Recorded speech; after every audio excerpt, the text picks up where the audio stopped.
ওই লালনের জুতা টাংছে মমতাজ, উই এখন বুঝিচ্ছে কত ধানে কত চাউল।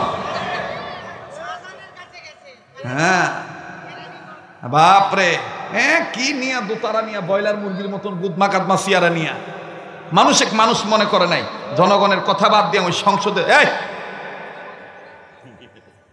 সংসদে দাঁড়াইয়া জনগণের কথা বাদ দিয়া কি পাম পট্টি, ইন্ডিয়ার পাম। মাননীয় স্পিকার, বারে বারে দরকার মাগো তোমার মতন শেখ হাসিনার সরকার। এখন কুটি গেল ক্যারেবু, কথা কয় না। হে মুসলমান, গায়েবের মালিক কোনো পীর না, গায়েবের মালিক কোনো নবী না। যদি আল্লাহ দয়া করে নবীকে গায়েব জানায় তাইলে নবী জানে। নওগাঁর ভাষাত কয় হাগা মুতা পানি লেয় না, গায়েবের খবর জানে। কথা কয় না, হাগা শোষে না, ওই মুতা পানি লেয় না, গায়েবের খবর জানে। দাড়ি নাই, মুজ গাঁজা খাতে খাতে হলুদ হয়ে গেছে, গায়েবের খবর জানে। রাগ করতেছেন নাকি? এই যে কয়েকদিন আগে আমার মাহফিল ছিল মহাস্থানের ওরস চলা অবস্থায়, বগুড়া মহাস্থান আছে না? হ্যাঁ, এই মহাস্থান মাহিসর বলকি রহমতুল্লাহ এই দরবারের পাশে দিয়ে আমি যাব রংপুর। ওরে বাপ রে বাপ, গাঁজার যে ধোঁয়া, যে ধোঁয়া, আর তরুণ যুবকেরা এমন খাওয়া খাইছে। ওই গোবিন্দগঞ্জ ফাঁসিতলা বাড়ি, মোকামতলা বাড়ি আসছে মহাস্থান আড্ডা দিবার, এমন টানা টানিছে, এমন চৌকি তুলবার পারিচ্ছে না। জোয়ান চাংরা ভ্যানো তুটা। তখন আমি আমার ড্রাইভার কার সবর সাথীদেরকে বলছি, দেখ কিবা টানা টানিছে, এখন অকি টানা তোলা লাগবে, সেই টান দিছে। আর গাজার নাম 3 বছর পর পর চেঞ্জ হয়। একবার কয় শুকনা, কথা কয় না। একবার কইছে গাঁজা, এখন আবার ভদ্র স্টাইলে কয় সবজি। হে যুবকরা, কথা কয় না রে, কি কয়? সেদিন দেখতেছি একজন ডলতেছে, আমাকে কি ডলবা? কয় হুজুর বুঝবেন না, এটা সবজি। আমি এই সবজি খেলে কি হয়? আমার মা বাপ, আমার মা চাষি খালা ফুকুরা সারা জীবন সবজি খিলালো হামাকক পাল্লা দিয়া পানি দিয়ে সিদ্ধ করে, আর তুই সবজি ডলস মানে? কয় হুজুর এটা সেই সবজি লয়। কোন সবজি? কয় এটা খালি পিনিক বাড়ে। কি বাড়ে? পিনিক বাড়ে। নাউজুবিল্লাহ মিন যালিক। কোন প্রকার হারাম নেশা দিয়ে আল্লাহকে পাওয়া যায় না। তোমরা দলিল দাও লালন, লালন কোনদিন মুসলমানদের ধর্মীয় গুরু হতে পারে না। কথা আসতে বলতেছে, জোরে বলো। লালন কোনদিন মুসলমানদের আধ্যাত্মিক পুরুষ হতে পারে না। চ্যালেঞ্জ করে বলতেছি, লালনের কোন পিতৃ পরিচয় পর্যন্ত পাই নাই। লালনের মা বাপ হিন্দু ছিল না, খ্রিস্টান ছিল না, বৌদ্ধ ছিল, আজ পর্যন্ত আমার স্টাডিতে লেখাপড়া ধরা পড়ে নাই। কাজেই যে লোকটার ধর্মের পরিচয় নাই, যে লোকটার পিতৃ পরিচয় নাই, সেই লোকটা মুসলমানের বাঙালিদের আধ্যাত্মিক রাহবার কি করে হয়? একটা পরিচয় তো পাওয়া লাগবে। হিন্দু না বৌদ্ধ না খ্রিস্টান, পরিচয় তো পাওয়া লাগবে। এবার এই কথা যখন ওয়াজত যাবে, মিডিয়া যাবে, তখন কেউ কবে লালনের জুতা টানার যোগ্যতাও আপনার নাই। আমি লালনের জুতা টানবার চাইও না। আমি চাই সরময় পীর সাহেবের জুতা টানবে, আমি চাই মামুনুল হকের সাহেবের জুতা টানবে, আমি চাইছি পারসি মরহুম মাওলানা দেলোয়ার হোসেন সাইদি রহমাতুল্লাহর জুতা টানতে। ওই লালনের জুতা আমি টানবো? কথা কয় না। ওই লালনের জুতা টানছে মমতাজ, উই এখন বুঝিচ্ছে কত ধানে কত চাউল। হ্যাঁ বাপরে, কি নিয়া দোতারা নিয়া বয়লার মুরগির মতন গুদমা কাদমা সিয়ারা নিয়া মানুষ মনে করে নাই। জনগণের কথা বাদ দিয়ে ওই সংসদে দাঁড়াইয়া জনগণের কথা বাদ দিয়া কি পাম পট্টি, ইন্ডিয়ার পাম। মাননীয় স্পিকার, বারে বারে দরকার মাগো তোমার মতন শেখ হাসিনার সরকার এখন কুটি গেল ক্যারেবু কথা কয় না কুটি গেল হ্যাঁ সরকারের দরকার কিন্তু তোমার সেই শেখ হাসিনা গেছে বন্ধুর কাছে এক কাপড়ে গেছে কি তার কপালে দুঃখ এক কাপড়ে গেল দেখবেন না বাংলাদেশের দেখবেন যে মিয়া সালপার ঝগড়া কয় তোর ভাত খাবো না এক কাপড় উমি বার হয়ে গেল তো আসলে তো বাঙালির আসল প্রেমের অন্তরে ছিল না ওর অন্তরে ছিল দাদা বাবুর প্রেম এই জন্য বাংলাদেশের কাপড় বাদ দিয়া এক কাপড়ে বন্ধুর কাছে গেছে নেংটির কাছে গেছে কথা বলেন ঠিক কিনা আজকে যদি ইসরাফিল বাইসে থাকতো তাহলে দেখ করতাম ক্যারে বা ক্যাঙ্কা লাগছে আর ইসরাফিলের আর এক দালাল আসলো আদমদিগির রাজু আমার ব্যাপারে এত খেপা আসলো পুলিশক বলে দিত এই মলবি যাতে এইদিকে ঢোকা না পারে আজকা কুটি তোরা রে কদ্দুর তোরা কথা কয় না রাগ করতেছেন ভয় পাইতেছেন আমাদের পরিষ্কার সিদ্ধান্ত ক্ষমতায় আওয়ামী লীগ আসুক বিএনপি আসুক আমাদের মাথা ব্যথা নাই কিন্তু আমাদের মাথা ব্যথা হলো নতুন করে কোনো ফেরাউন মার্কা ফ্যাসিস্ট জালিমকে দেখতে চাই না জনদরদি যারা হবে মানবতার পক্ষে যারা থাকবে রাষ্ট্রের উন্নয়নের পক্ষে যারা থাকবে ইসলামের পক্ষে যারা থাকবে ধর্ম কর্ম যাদের ঠিক থাকবে তাদেরকেই আমরা রায় দেব কথা বলেন ঠিক কিনা ওই জোর যার মূল্যক তার ওই দিন শেষ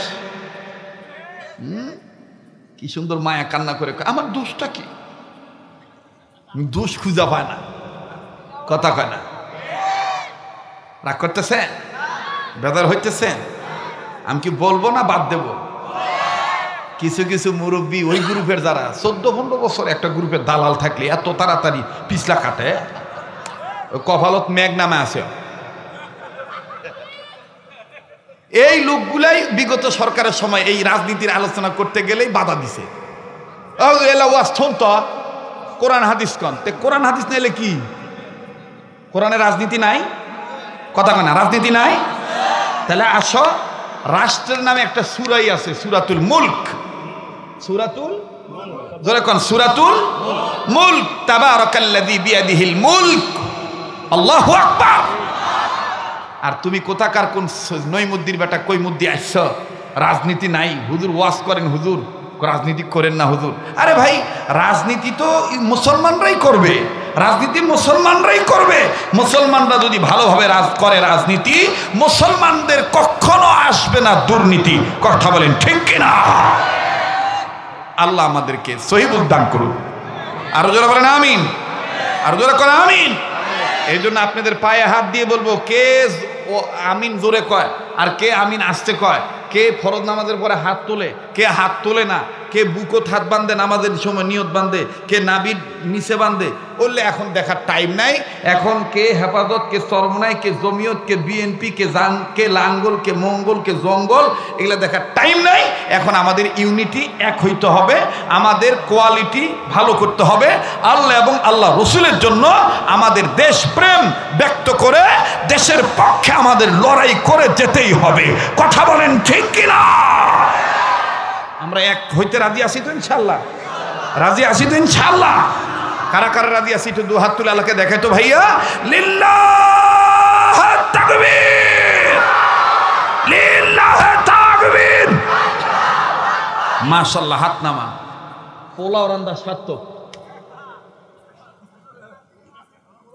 পোলাও রান্দা সার্থক ঠিক না যুবক ভাইরা তো কি জানি খালি হয়ে যাচ্ছে হ্যাঁ পেট খালি হয়ে যাচ্ছে এই জন্য বললাম যে পোলাও রান্দা সার্থক এই যে গগাচ্ছে পেটও খালি হচ্ছে ভালো লাগবে মজা লাগবে ও ভাই আমি আশাতে আপনারা রাগ হয়েছেন ভাই বেজার হয়েছেন ভাই চলবে চালাবো তো এইবার হযরত এই যে কি জানি বলতেছিলাম লালন কোনোদিন মুসলমানের আধ্যাত্মিক রাহবার হতে পারে এই মমতাজ বেগম সংসদে দাঁড়িয়ে গানকে জায়েজ করতে বলেছিল মাননীয় স্পিকার বুখারী শরীফ ৭৬ হাদিস আবু দাউদ, তিরমিজি, ইবনে মাজা, বুখারী শরীফ, মেশকাত শরীফ, এটা খালি আলেম ওলামারাই পড়ে নাই, এমন কোনো হাদিস নাই আমিও পড়ি নাই। ৭৬ হাদিস বুখারী শরীফ, মেশকাত শরীফ। আমি বাপ রে বল স্যার রে, যারা আলেম ওলামা আছেন, বুখারী শরীফ কি ৭৬ হাদিস, মেশকাত কি ওই ৭৬ হাদিস? আরে কথা কয় না। আলেম ভাই যারা আছেন একটু হাত তুলে দেখান তো, মেশকাত কি ৭৬ হাদিসের মধ্যে আছে? কথা কন আছে? ভয় পাইতেছেন নাকি আপনারা? আমার ভুল হলে আমাকে জানাবেন। ৭৬ হাদিসের মধ্যে কি মেশকাত আছে? মেশকাতুল মাসাবিহ এটা আলাদা সাবজেক্ট, আর ওই একেবারে চাপা মারা দিল সংসদত। আর এটা শুনে হাইব্রিড কিছু নেতা সংসদের টেবিল থাপড়ায়। আরে এই টেবিল থাপড়ানি পাইয়া স্পিকার তখন কয়, মাননীয় সদস্য আপনাকে আরো 10 মিনিট দেওয়া হলো। মাননীয় সদস্য, তাই না? মাননীয় স্পিকার তখন মাননীয় সদস্যকে আরো 10 মিনিট দেয়। এই 10 মিনিট তখন ডাক দিয়ে কয়, কারেন্ট দিয়েছে আমার মা, হ্যাঁ পানি দিয়েছে আমার মা, খালি মাই দিয়েছে, বাপ কিছুই দেয়নি। কথা কয় না? হিন্দুরা তো আরে গরু বাপ মানে না, গাই গরু ঠিকই মা মানে। কথা কয় না? তো ওদের চরিত্র আসলে আরা গরু না, গাই গরুর মতন ছিল। গরুর গোস্ত খাওয়া, গরু জব করা জায়েজ নাই, আবার গরুর গোস্ত রান্না করলে লোভ সামলাবে পারে না। আমার চোখের সামনে কত হিন্দুক দেখছি আয়সা কয় গরুর গোস্ত রান্না হয়নি। হ্যাঁ, গরুর গোস্ত ভাল লাগে, সব কিছু ভাল লাগে, অথচ গরু জব করা ভাল লাগে না। এগুলো বাদ দাও, শাক দিয়ার মাছ ঢাকিও না।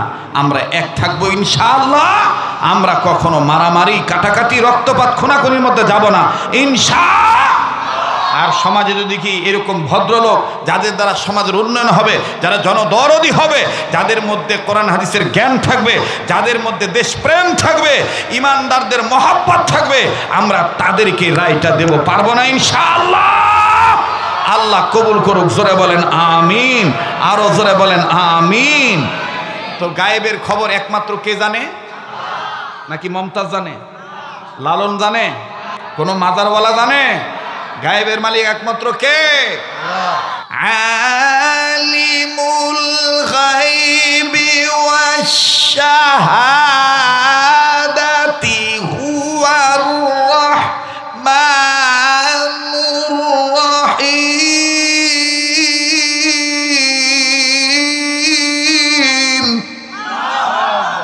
গায়েবের মালিক একমাত্র কে? আল্লাহ।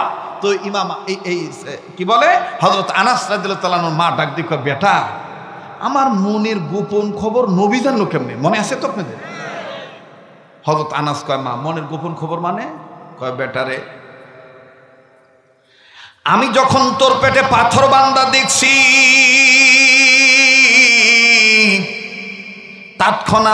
তাৎক্ষণিকভাবে আমি আল্লাহকে ডাক দিয়ে বলছি, আল্লাহ নবী মোহাম্মদকে আমি দাওয়াত দিলাম 2 কারণে। নাম্বার 1, কোনো মা সহ্য করতে পারবে না তার বাচ্চার পেটে পাথর বান্ধা। আল্লাহ গো, মা বাপ যারা হয় তারা না খায়া থাকতে চায়, সন্তানকে না খাওয়া রাখতে চায় না। কথা বলেন ঠিক না বেঠি? অবাব জানেরা, আমার বন্ধুগণ, আনাসের মা ডাক দিয়ে বলতেছেন, আনাস রে কি বলবো গো? তখন আমি আমার আল্লাহকে ডাক দিয়ে বললাম, আল্লাহ নাম্বার 1, আমি নবী মোহাম্মদকে দাওয়াত দিচ্ছি 2টি কারণে। 1 নাম্বার, আমি জেনেছি নবী হাত তুললে দোয়া করলে দোয়া ফিরিয়ে দাও না, এই দোয়া তুমি কবুল করো গো আল্লাহ। ও আল্লাহ, আমি আনাসের মা তোমার দরবারে বলতেছি, নবীজিকে আমি দাওয়াত দেব গো আল্লাহ। নবীজি আমার বাড়িতে এসে দাওয়াত খাবে, কিন্তু আমি নবীকে বলবো, নবীজি আমার বেটা আনাসের জন্য আপনি একটু দোয়া করেন, আল্লাহ যেন আমার আনাসকে ধনী বানায় দেয়। বেটা আনাস রে, নবীজি তোর জন্য ধনী হওয়ার জন্য দোয়া করবে, আর সঙ্গে সঙ্গে আল্লাহ রাব্বুল আলামিন মায়ের নবীজির দোয়া কবুল করবে, সাথে সাথে তুই ধনী হয়ে যাবি। আর আমি মা চিন্তা করে দেখেছি, তুই ধনী হয়ে গেলে নবী মুহাম্মদের পেটে আর এরকম পাথর বানতে হবে না, তোরও পেটে পাথর বানতে হবে না, ঘন ঘন নবীজিকে দাওয়াত দিয়ে খাওয়াবো। আওয়াজ দিয়ে বলেন না সুবহানাল্লাহ। ওরে পাইলে নবী পাগল হবি, পাইলে নবী জোরে পাইলে নবী পাগল হবি, পাইলে নবী পাগল হবি, পাইলে নবী পাগল হবি, পারবি না পারবি না উম্মা সইতে পারবি না। তোরা আমার আপন যিনি ঘুমাইয়াছেন মদিনা, তোরা আমার আপন যিনি ঘুমাইয়াছেন মদিনা। আল্লাহু আকবার। আনাস ডাক দিয়ে কয়, মা গো বুঝলাম, এক নম্বর আমার ধনী হওয়ার জন্য তুমি নবীকে দাওয়াত দিয়েছো, দুই নম্বর কারণ কি? এবার হযরত আনাস রাদিয়াল্লাহু তাআলা আনহুর মা কান্দার ডাক দিয়ে কয়, বাবা দুই নম্বর কারণ হইল আমি আমার আল্লাহকে বলেছি, আল্লাহ আমার নবী মুহাম্মদের ব্যাপারে দুনিয়ার সবাই সাক্ষী দেয় নবী মুহাম্মদের চেহারা নাকি অনেক সুন্দর। অতএব আমার নবী মুহাম্মদ যখন আমাদের বাড়িতে আসবে, নবী যেন দিনের বেলায় না আসে। নবীকে তুমি আমার বাড়িতে পূর্ণিমার চাঁদ ওঠার পরে রাত্রিবেলায় পাঠাইও। আমি একবার পূর্ণিমার চাঁদ দেখব আর দ্বিতীয়বার নবীর চেহারা দেখব, দুইটা দেখে প্রমাণ করব কোনটা বেশি সুন্দর। আল্লাহু আকবার বলে। এরে আনাস, আমি দুই কারণে দাওয়াত দিচ্ছি। আনাস রে এই খবর নবী জানলো কেমনে? আনাস কান্দার কয়, মা গো তোর মনের খবর আল্লাহ রব্বুল আমিন নবীজির কাছে পৌঁছায় দিছে। মা নবীজি জানছে, মা তাড়াতাড়ি রেডি হ। আনাসের মা ডাক দিয়ে কয়, যাই নেই যে তো ভালাইছি, তাড়াহুড়ার দরকার নাই, তাড়াহুড়ার দরকার নাই, জলদি করে আমি বিছানা গোছাই, খাবার রেডি করি। ও বেটা আনাস, সন্ধ্যার পরে নবী যখন আসবে আমার একটু ডাক দিস, আমি পূর্ণিমার চাঁদ উঠলে দেখবো নবীর চেহারা বেশ সুন্দর না। আনাস, নবীজির চেহারা বেশ সুন্দর না পূর্ণিমার চাঁদ বেশ সুন্দর? লম্বা কথা সংক্ষেপ করে দিলাম। ঠিক যখন সন্ধ্যা হয়ে গেল, মাগরিবের পরে এশারের পূর্বে রাত, আনাস রাদিয়াল্লাহু তাআলা আনহু আকাশের দিকে তাকায় দেখে পূর্ণিমার চাঁদ উঠেছে। আনাস ডাক দিয়ে কয়, মা গো ওই যে পূর্ণিমার চাঁদ উঠেছে, আল্লাহ নবী মনে হয় রওনা দিয়েছে। বলে মনে হয় কইলেও হবে না, শিউর বলো নবী আসতেছে কিনা। এবার আনাস রাদিয়াল্লাহু তাআলা আনহু ঘরের ভিতর থেকে আমার বন্ধুগণ নাকটা বাইরে দিয়ে আঘাত লম্বা করে নিঃশ্বাস যখন ভিতরে নিলেন, আনাস ডাক দিয়ে কয়, আলহামদুলিল্লাহ মা গো আমার নাকে নবী মুহাম্মদের গায়ের ঘ্রাণ আসতেছে। নবীজি বাড়ি থেকে, তার বাড়ি থেকে রওনা দিয়েছে আমার বাড়ির উদ্দেশ্যে। এবার বাইরে আমার বন্ধুগণ কিতাবে লিখক লিখে হযরত আনাস রাদিয়াল্লাহু তাআলা যখন দেখলেন আল্লাহর হাবিব জনাবে মুহাম্মদুর রাসূলুল্লাহ সাল্লাল্লাহু আলাইহি সাল্লাম একেবারে আনাসের বাড়ি বরাবর চলে আসছে, আনাস ডাক দিয়ে কয়, মা গো ওই যে নবীজি আসছে গো মা, ওই যে নবী আসতেছে। আনাসের মা ডাক দিয়ে কয়, বেটারে নবীর এখনো আসতে আরো অনেক দেরি, আরো অনেক কদম দিবে, অনেক পা বাড়াবে। ও বেটা আয় না, নবী আসতে আসতে পূর্ণিমার চাঁদ দেখে আর নবীর চেহারা দেখি। আমি প্রথম কারণটাই একটু রেজাল্টটা বের করি, আসলে কোনটা বেশ সুন্দর। আনাস কয়, মা কেমন করে? কয়, বেটা তুই আমার সামনে দাঁড়া, আমি তোর পিছনে দাঁড়াবো, তোর কাঁধের উপরে আমি মুখটা রাখবো, থুতুনিটা বাজাইয়া তোর কল্লাটা ঝরাইয়া ধরবো, ক্যামেরার মতন দাঁড়াইয়া আমি একবার পূর্ণিমার চাঁদ দেখবো আর একবার নবীর চেহারা দেখবো, আমি বিচার করে দেখবো কোনটা বেশ সুন্দর। আনাস বলল, ঠিক আছে মা, নবী যেহেতু আসতেছে দেখো মা কোনটা বেশ সুন্দর। এইবার সাহাবী আনাস রাদিয়াল্লাহু তাআলা দেখতেছেন আমার বন্ধুগণ আনাসের কাঁধের উপরে মা থুতুনি দিয়ে ভর করছে, দুই হাত দিয়ে আনাসের গলা জড়ায় ধরছে, একবার আপ একবার ডাউন, একবার নবীর চেহারা আর একবার পূর্ণিমার চাঁদ। হযরত আনাস রাদিয়াল্লাহু তাআলা এবার দেখতেছেন আনাসের মা চোখের পানি ছেড়ে ছেড়ে কাঁদতেছেন। আনাস রাদিয়াল্লাহু তাআলা মাকে সামনে টানিয়া নিয়া মা চোখের পানি মুছা দিয়া কান্দার ডাক দিয়ে কয়, মা গো কাঁদিস কেন মা? ডাক দিয়ে কয়, বেটা রে আমি কাঁদতেছি, এত সুন্দর চেহারার মানুষটারে কেমনে তায়েফের ছেলেরা পাথর মারছিল, আমি এই জন্যে কান্দি। আনাসের মা ডাক, আনাসের মাই কথা বলার পরে সাবি আনাস ডাক দিয়ে কয়, মা গো এখন তুমি বলো পূর্ণিমার চাঁদ বেশি সুন্দর না নবীর চেহারা বেশি সুন্দর? আনাসের মা কান্দার ডাক দিয়ে কয়, বেটা রে আল্লাহর কসম করে বলি রে বেটা, পূর্ণিমার চাঁদের গায়ে কলঙ্ক আছে, আমার নবী মুহাম্মদের চেহারায় কোনো কলঙ্ক নাই। নবীজির চেহারাটা পূর্ণিমার চাঁদের চাইতে বেশি সুন্দর। আনাস বললেন ইয়া রাসূল, আনাস বললেন মা গো, তাইলে তুমি 1 নম্বরটা পাইয়া গেলা, এবার বাকি থাকলো 2 নম্বর। আমার জন্য ধনী হওয়ার দোয়া করবা, আল্লাহ পাক আমাকে ধনী বানিয়ে দিবে। বলে নবীজি এটা ঘরের ভিতর আসলে খাইতে দিয়া দোয়া চামো, নবী দোয়া করবি তুই ধনী হয়ে যাবি। লম্বা কথা সংক্ষেপ করে দিলাম বাবা।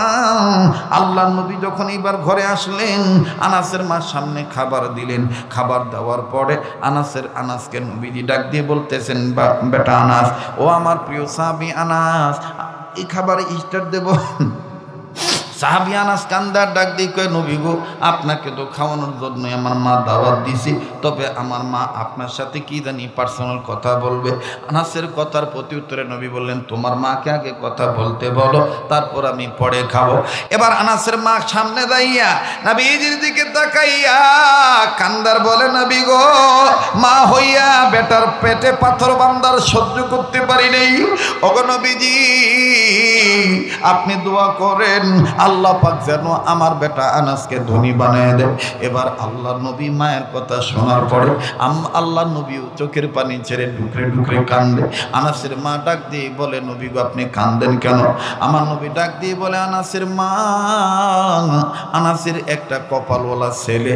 আনাসের মা, তুমি আজকে বেঁচে আছো, আনাসের পেটে পাথর বান্দা দেখছো, তাই তুমি সহ্য করতে পারো নাই, তুমি তোমার বেটা আনাসের জন্য কাঁদতেছো। তোমার কান্না দেখে আমার মা আমেনার কথা মনে হয়ে গেছে, আমি এই জন্য কাঁদতেছি। আমি মুহাম্মদের পেটে পাথর বান্দা যদি আমার মা আমিনা দেখতো, আমার বাবা আব্দুল্লাহ দেখতো, আমার বাবা আব্দুল্লাহ আমার মা আমেনাও কাঁদতো। তোমার কান্না দেখে আমার মা আমেনার কথা মনে হয়ে গেছে, আমি এই জন্য কাঁদতেছি। আমি মুহাম্মদের পেটে পাথর বান্দা যদি আমার মা আমিনা দেখতো, আমার বাবা আব্দুল্লাহ দেখতো, আমার বাবা আব্দুল্লাহ আমার মা আমেনাও কাঁদতো। কাজী ভাই, আমি বারবার বলি বন্ধুরে, দুনিয়ায় যাদের বাবা নাই তাদের মতন বড় দুঃখের কেউ নেই, দুনিয়ায় যাদের মা নেই তাদের মতন বড় দুঃখের কেউ নেই। বাজানরে, দুনিয়াতে মা গেলে আর মা পাওয়া যাবে না। আমার বন্ধুগণ, কার জানি মা বাপ অসুস্থ হয়ে বিছানায় পড়ে আছে, কার মা বাপ জানি চিরস্থায়ী যে আরে শায়িতভাবে কবরস্থানে শায়িত আছে। আমি জানি না এই ময়দানে কে মা হারাইছেন, এই ময়দানে কে বাপ হারাইছেন। আরে যুবক ভাইরে, তুই কোন বাপের বুড়ে কই গালি দেই, তুই কোন মায়ের বুড়ি কইয়া গালি দেস? দাঁত থাকতে দাঁতের মর্ম বোঝা যায় না, দাঁত পরিয়ে গেলে বোঝা যায় দাঁতের কি মর্ম ছিল। আমি 2 মিনিটে শুধু একটু বাস্তব উদাহরণ দিয়া বলতে চাই, আজকে তোর আমার বাপ মা বেঁচে আছে, তাই তুই আমি বাপ মাকে ইজ্জত করতে চাই না। তাই যে ভাইটার যে বোনটার মা বাপ নাই, এই ভাই বোনটাকে জিজ্ঞেস করে দেখ আমার এই ভাইটার অন্তরে কি যন্ত্রণা। আমি 2 মিনিটে শুধু একটু ধারণা দিয়ে বলতে চাই, আজ থেকে কয়েক বছর আগে আমার বাজানরা আমার মাদ্রাসার আসরে নামাজ পড়ার পরে মাদ্রাসার বারান্দায় দাঁড়াইয়া বাচ্চাদের খেলাধুলা দেখতেছি, খুব ভালো লাগতেছে। ছাত্রদের খেলা, ছাত্ররা খেলতেছে, পরিবেশটা খুব সুন্দর। ইতিমধ্যে যখন মেন গেটের দিকে নজর দিলাম, হঠাৎ করে নজরে ধরা পড়লো একজন বাবার হাতে কমলার ব্যাগ, আপেলের ব্যাগ, চানাচুর বিস্কিটের ব্যাগ। কিন্তু বাজান কোন ছাত্রের বাপ এটা আমার জানা নাই। আস্তে করে একবার বাবার দিকে তাকাই, আবার ছাত্রদের খেলার দিকে তাকাই। হঠাৎ করে বাবাজি ছাত্রদের মধ্যে হতে নজর দৃশ্যটা ধরা পড়লো। ছাত্র একজন খেলা বাদ দিয়া মাথার ঘামটা সুন্দর করে মুছিয়া, টুপিটা সুন্দর করে সোজা করিয়া, ময়লা কাপড় ঝাড়িয়া ঝাড়িয়া এই ছাত্র চিৎকার দিয়া ডাক দিয়ে বলে, ওই আমি আর আজকে খেলবো না, আমি আমার বাবার কাছে যাব, ওই যে আমার আব্বা আছে। বাবাজি ময়লা কাপড় নিয়া, ঘামান্ত শরীর নিয়া, এই নোংরা কাপড় নিয়ে যখন বাবার পানে দৌড় মারলো, এত সুন্দর লাগলো দৃশ্যখানা। আরে বন্ধু, বাপ কইছে কারি, বাবা থেকে সব ব্যাগগুলো নিচে রাইখা 2 হাত বাড়ায় দিয়া ময়লা যুক্ত কাপড় দিকে তাকায় নাই, ঘামের ভেজা পানিতে দুর্গন্ধযুক্ত গেঞ্জির দিকে তাকায় নাই। বাবা হাত বাড়া ডাক দিয়ে আয় বেটা তুই আমার বুকে আয়। ছেলেটা কাছে যায় আব্বু বইলা বাবাকে সালাম দিল। আমার বন্ধুগণ চুমু খাইল। বাপ বেটার আদর দৃশ্য খুব ভালো লাগতেছিল বন্ধু, কিন্তু হঠাৎ করে একটা করুণ চিত্র আমার নজরে ধরা পড়লো। যেই বারান্দায় দাঁড়াইয়া ওই বাপ বেটার আদর দৃশ্য দেখতেছিলাম, ওই একই বারান্দায় আমার থেকে কয়েক গজ দূরে আমার বন্ধুরে আর একটা ছাত্র 11-12 বছর বয়স হবে, জানা ছিল না যে এই ছেলেটার বাবা নাই। এই ছেলেটা ওই বাপ বেটার আদর দেখে আর চোখের পানি ছেড়ে ডুকরে ডুকরে কান্দে আর নিজে নিজে বলে, আল্লাহ আমার আব্বা নাই, আজকে যদি আমার আব্বা থাকতো আমার আব্বা আমাকে এইভাবে বুকে নিয়ে টান দিয়া ডাক দিয়া চুনা খাইতো। আল্লাহ আমার বাবা নাই। বাদান রে ছেলেটার কান্নার আওয়াজ কেমন জানি কলিজায় লাগলো। কাছে যা ডাক দিয়ে বললাম, বেটা রে তোমার কি বাবা নেই? ছেলেটা কান্দার ডাক দিয়ে বলে, হুজুর ছিল। তাইলে তুমি কান্দো কেন? বলে, হুজুর ছিল আমার বাবা, 2 মাস আগে আমার আব্বা রোড অ্যাক্সিডেন্টে মারা গেছে। তাইলে আজকে তুমি কেন কাঁদতেছো? বলে, হুজুর এই ভাইয়ার আব্বার আদর দেখি আমি আমার আব্বার কথা মনে করে কাঁদতেছি। আমি দেখতেছি কত মুরব্বী কাঁদতেছেন, আমি দেখতেছি কত যুবকের চোখের পানি টলমল করতেছে। সোনার ভাইরা আমার, দুনিয়াতে যার বাপ নাই সে জানে তার কত বড় নিয়ামত নেই। বাজান রে সন্তানটা কান্দার ডাক দিয়ে বলে, হুজুর এই ভাইয়ার আব্বার মতন আমার আব্বা তো বিস্কিট চানাচুরের প্যাকেট নিয়ে আসতো, ওস্তাদদের কাছে বলে আমারে বাজারে নিয়ে যায় দোকান থেকে কত কিছু কিনে দিত। হুজুর এই ভাইয়ার আব্বার আদর দেখে আমার আব্বার কথা মনে হয়ে গেছে, এই জন্য কান্দি।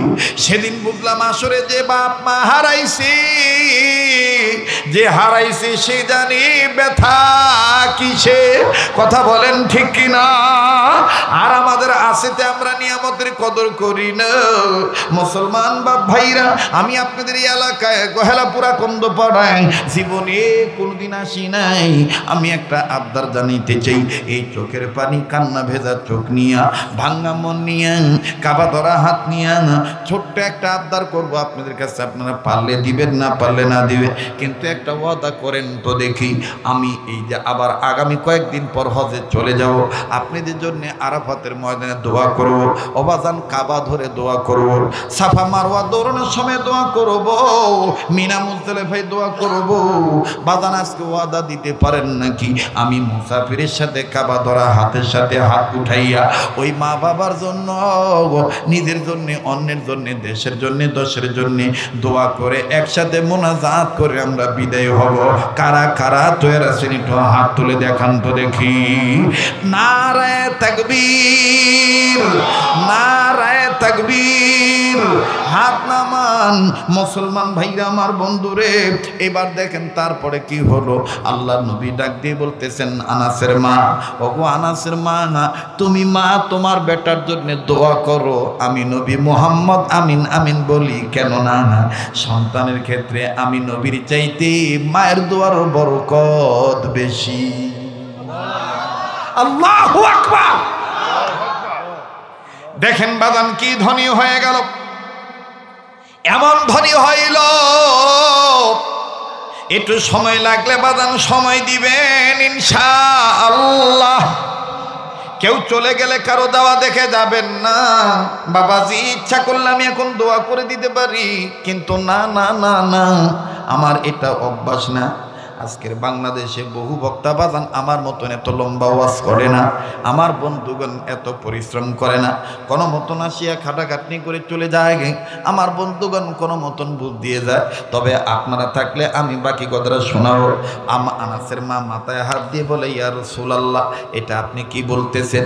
আপনি দোয়া করলে আমার বেটা ধনী হবে, আমি দোয়া করলে কি আনাস ধনী হবে নাকি? নবী বললেন, তুমি দোয়া করেই দেখো, আমি তোমার পেছনে পেছনে আমিন আমিন বলবো। এবার এবার আনাসের মা দোয়া করবে আনাসের জন্যে। দেখেন বাজান, আমি বলবো একটু সময় দিবেন, কিন্তু বাজান এই সময় মদিনার পাগল হইয়া গভীর রজনীতে বাবাজি কাবা ধরা হাত নিয়ে ছোট্ট একটা আবদার করো। এটা গহেলাপুর আকন্দপাড়া জামে মসজিদের উদ্যোগে মাহফিল, এই মসজিদের উন্নয়ন কল্পে সামাজিক মাহফিলটা। আরে বাবাজি, এই মসজিদের উন্নয়নের জন্যে আমি দেখতে চাই বাবাজি, আমি আপনাদের কাছে বলতে চাই, এখানে যারা আসছেন বাবা, রাস্তায় যে বাচ্চারা কথা বলতেছে একটু থামান তো ভাই। মুসলমান ভাইরা আমার, আল্লাহর নবী বললেন আনাসের মা তুমি তোমার আনাসের জন্য দোয়া করো, আমি নবী তোমার পিছনে পিছনে আমিন আমিন বলি। এবার সাহাবী আনাসের মা হাত তুলে বললেন, আল্লাহ আমার আনাসকে তুমি ধনী বানায় দাও। নবীজি পিছন থেকে বললেন আমিন। আবার বললেন, আল্লাহ আমার বেটা আনাসকে ধনী বানায় দাও। নবীজি পিছন থেকে বললেন আমিন। আবার বললেন, আল্লাহ আমার আনাসকে ধনী বানায় দাও। নবীজি বললেন আমিন। এবার বাজানরে তিনবার যখন আমিন বলা হয়ে গেল বাবাজি, তিনবার যখন আমিন বলা হইল, হযরত আনাসের মা দোয়া শেষ করলেন। এবার 1 বছর পরে আনাসের মা পৃথিবীর মানুষকে সাক্ষী রেখে আল্লাহকে হাজির নাজির জেনে বলে, আল্লাহর কসম করে বলি পৃথিবীর মানুষ, আমি মায়ের দোয়ার বরকত এত বেশি বরকত হইল, আল্লাহ নবীর আমিন আমিন বলা এত বেশি বরকত হইল, যেই আনাসের খাজুরের বাগানে প্রত্যেকটা খাজুর গাছে বছরে খাজুর ধরে নেয়। সবচাইতে আকর্ষণীয় আশ্চর্যজনক বিষয় হইল, অন্যান্য মানুষের খাজুরের বাগানে খাজুর ধরছে বছরে একবার, আর আমার আনাসের খাজুরের বাগানে বছরে খাজুর ধরে দিল আল্লাহ 2 বার। ওই 1 বছরে খাজুর বিক্রি করে এমন ধনী আনাস হইল, যত অভাব ছিল সব অভাব পূর্ণ হয়ে গেল। জোরে বলেন আল্লাহু আকবার। আবার বলেন, দেওয়ার মালিক কে? কবুল করার মালিক কে?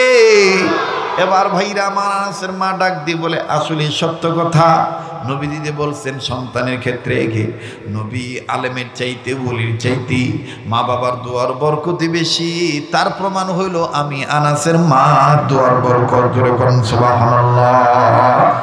ওরে দেখলে নবী পাগল হবি, পাইলে নবী পাগল হবি, পাইলে নবী জোরে পাইলে নবী পাগল হবি, পারবি না উম্মত সইতে পারবি না, তোর আমার আপন যিনি ঘুমাইয়াছেন মদিনা, তোর আমার আপন যিনি ঘুমাইয়াছেন মদিনা। বলেন, তোর আমার আপন যিনি ঘুমাইয়াছেন মদিনা, তোর আমার আপন যিনি ঘুমাইয়াছেন মদিনা।